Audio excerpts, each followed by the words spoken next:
Tenemos en línea al ingeniero Mario Bufaliza, es subdirector del Instituto Nacional de Prevención Sísmica. Lo vamos a saludar. Ingeniero, ¿cómo le va? Buenas tardes, Hola, Mario. ¿cómo están? ¿Cómo está? Mario Romero es mi nombre, Beleta Markovich y Walter Cavalli aquí en la mesa para hacerle varias consultas. Un gusto. Ingeniero, una de las primeras cosas que charlábamos es, uno observaba los edificios desplomarse de una manera que uno se preguntaba si son sismo resistentes. ¿Y qué respuesta hay para ello? ¿México está tan preparado como creemos que está San Juan para un terremoto de esta envergadura? Bueno, sí. Cuando ocurrió Sí. el terremoto de 1985, Sí. se dio cuenta la Sociedad Ingenieril de México que los sismos, que el reglamento que cubría no era lo suficientemente riguroso. Sí.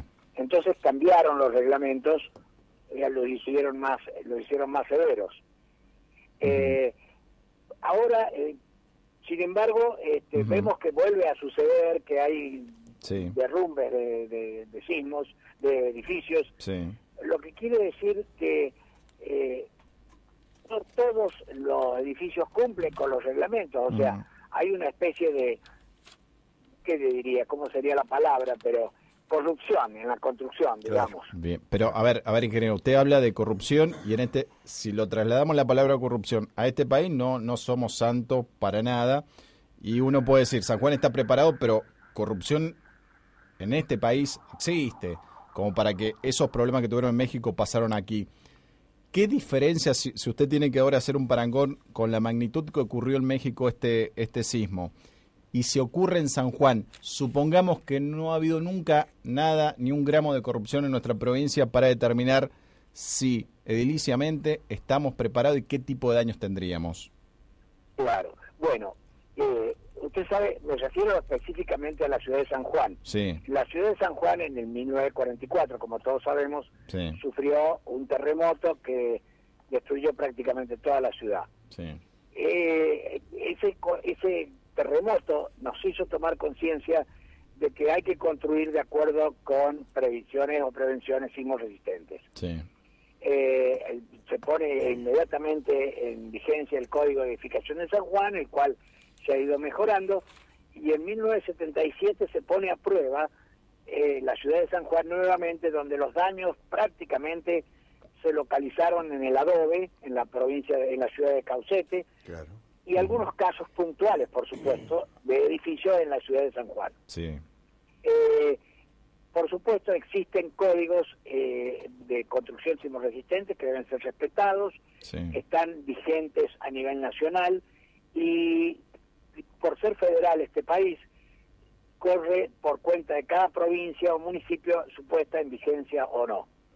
En el caso de San Juan, se puso en vigencia, por supuesto, Mendoza, en la mayoría de las provincias del territorio argentino, de la zona de actividad sísmica, obviamente. Bien, pero, ingeniero, en el caso de San Juan tenemos una ventaja muy importante, que tenemos el control sobre la construcción de las construcciones. Bien. Eso hace que esperemos que el comportamiento de las construcciones esté lejos de lo que sucedió en México ayer. Por supuesto, debo aclarar que los reglamentos están hechos para que los edificios no colapsen, para que no pase lo que pasó en México ayer en estos 40 edificios. Otra cosa, para que no colapsen, sí se van a dañar y van a tener daños muy severos. Bien. La idea es que no colapsen. Bien, esa diferenciación que hace me parece interesante.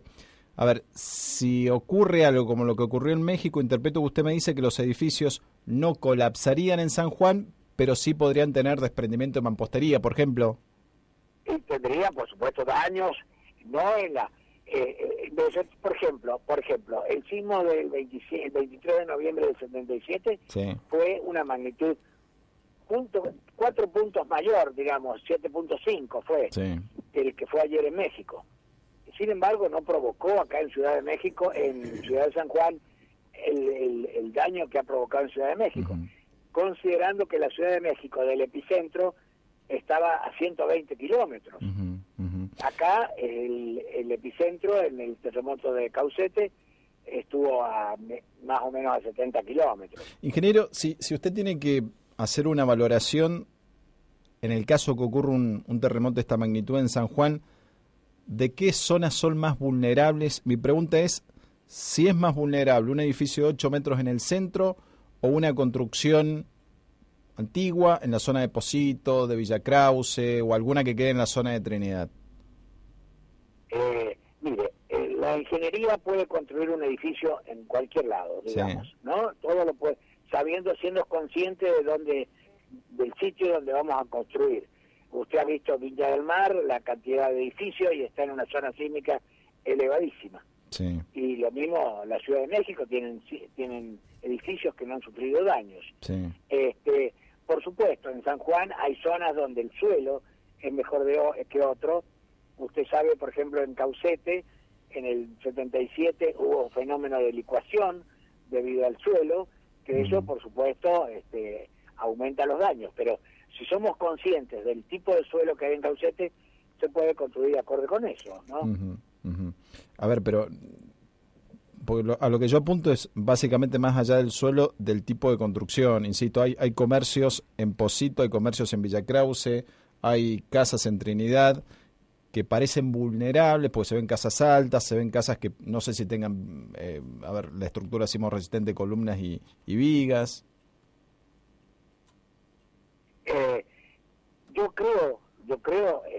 Espero que hayan sido construidas todas esas casas teniendo en cuenta las prescripciones sismorresistentes que fija el reglamento.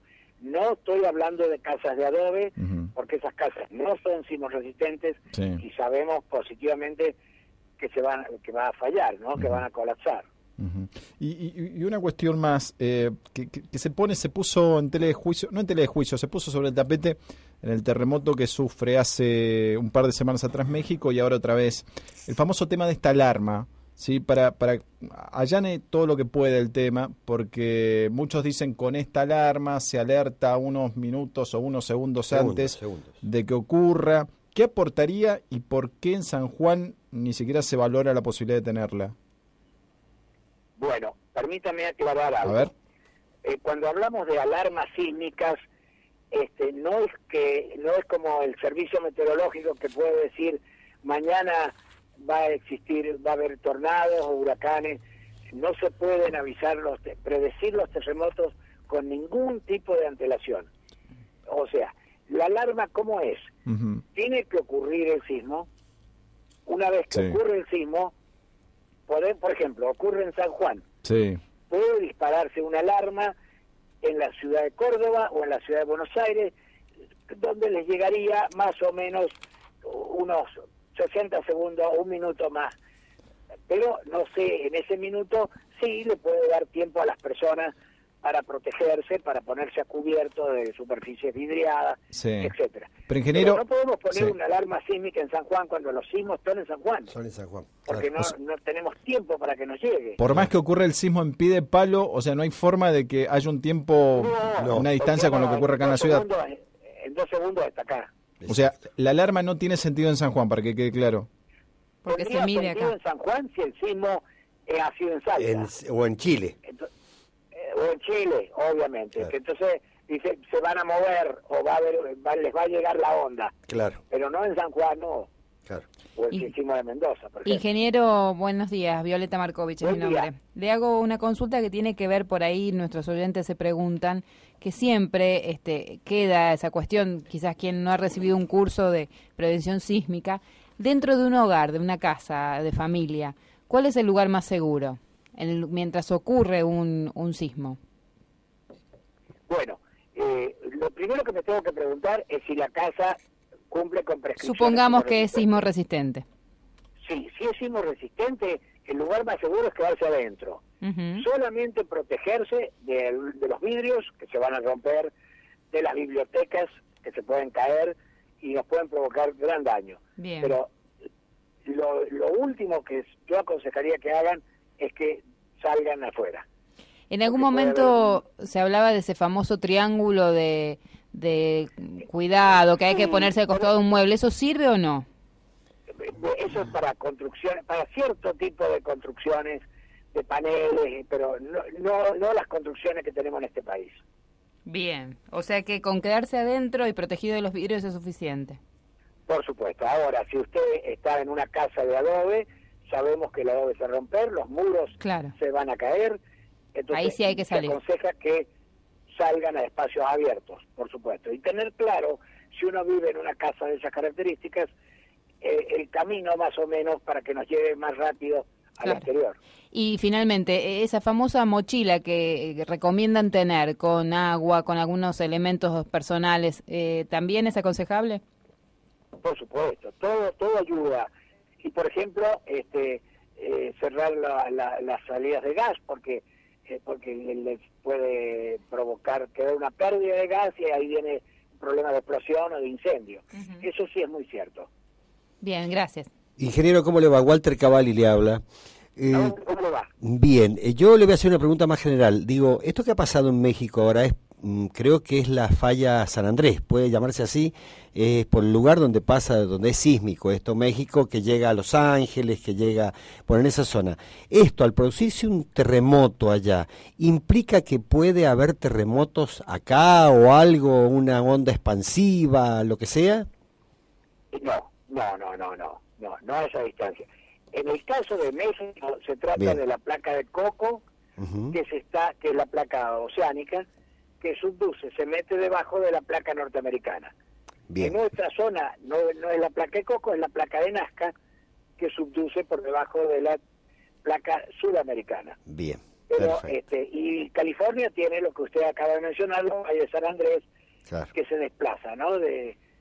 Respecto al continente, digamos que es la escisión entre el continente y la parte de costa. Ingeniero, o sea, los fenómenos tectónicos son diferentes. Bien. Ingeniero, mito o realidad es el tema que después de que no hay un terremoto se va acumulando energía, y hay más chance de que ocurra. Ocurrió en el 44, en el 77 y estamos cerca de que ocurra otro. ¿Eso es mito o realidad?